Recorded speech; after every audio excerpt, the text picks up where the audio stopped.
who's died 5 years ago now. So I'd like you to toast to Woody. Woody. Woody. Woody. Now. Someone once said a good marriage is like a casserole, and only the people responsible know what goes in it. Well, I think today what we've seen is sure to be a culinary delight. Firstly, I'd like to thank Rob and Isabel, sorry, Mr. and Mrs. Stockett, for inviting us all here to share their special day. I'd also like to thank Pat and Norm and Rose and Paul for digging deep in the middle of a credit crunch to make sure we're all well fed and truly watered. Good evening all. For those who don't know me, my name's Jacob Taylor. There won't be many who don't know me. I've known Rob for 28 years, give or take a few, and I'm also blessed to be Isabel's cousin. So if Rob hadn't turned up today, as tradition would have it, things could have got a little bit uncomfortable.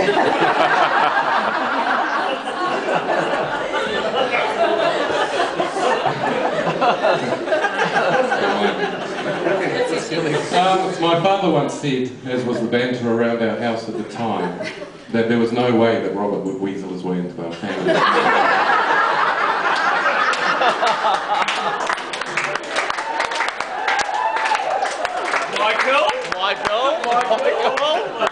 Michael. Robert. Well, Rob, as approximately 3:45 this afternoon, you did it. You did it well, and I'm sure Dad will agree you are most welcome. Rob and Isabel first did meet at Catherine and Heath's wedding, but Monsignor was wrong to say that he didn't have a date. That's not the real story. I can't quite remember her name, but as soon as Rob's eyes met those of the gorgeous Isabel across the dance floor, Claire was swept aside. In the nicest possible way, of course. It was love at first sight for these two, and they've been inseparable ever since. I've had the great pleasure of Rob's company now for a long time, and yep, together we've done a few things, a few bits and pieces. We've been on a few escapades, and I've been authorised to share a few with you. Because when I think about Rob's antics, it's very hard not to implicate myself. So tonight, in the interests of comic relief, I'll take one for the team.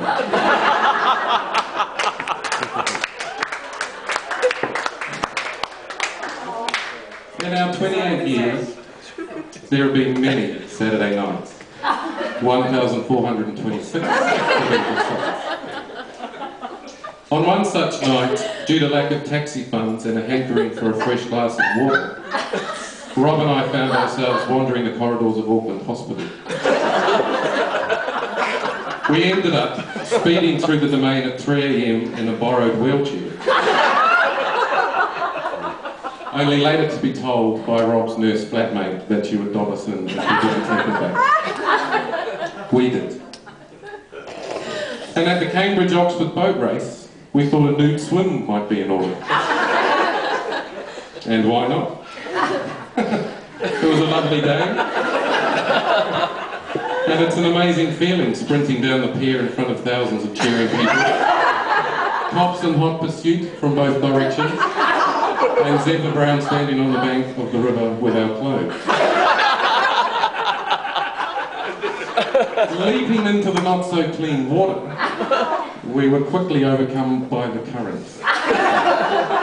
And we would have ended up in Henley had it not a nice English couple with their family pick us up on their boat, gave us towels, a glass of wine, and dropped us out of reach of the law.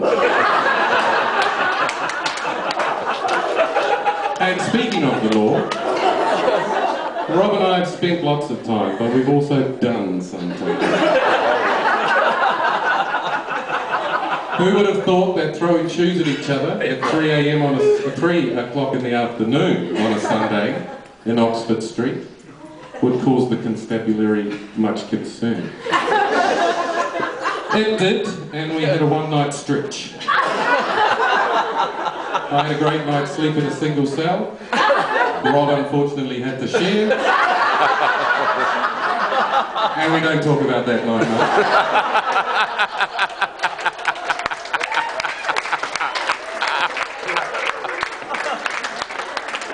We do, however, laugh quite regularly about our one and only dust-up. It was a quiet night in Putney and we were on our way home from the pub. We felt a bit hungry and thought we'd get some Chinese.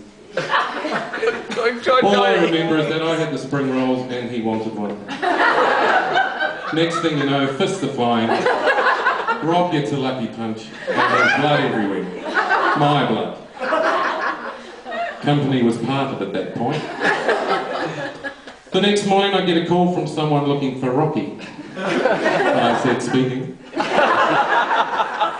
And so our friendship goes on. It's a beautiful friendship. We've run with the bulls. We've packed trucks all night for £3 an hour. We've picked berries for not even that. We've lived on 15p soup for weeks on end.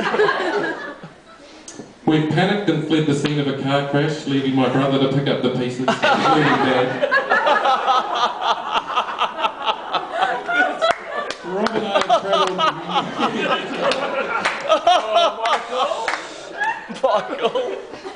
Rob and I have travelled many a journey together and had heaps of laughs. We've had tremendous fun, and I know we will continue to do so. We should have got married ourselves. That's all not my time. But seriously, Rob is a unique individual that is one in a million, and I love him. He's hard to embarrass. He is Teflon Rob. Nothing thick. He is reliable, Rob. And now he is Isabel's Rob. So I would like to propose a toast to your hearts, to your minds, to your spirit, and to your love. The new Mr. and Mrs. Jacob, stop. No, stop it now.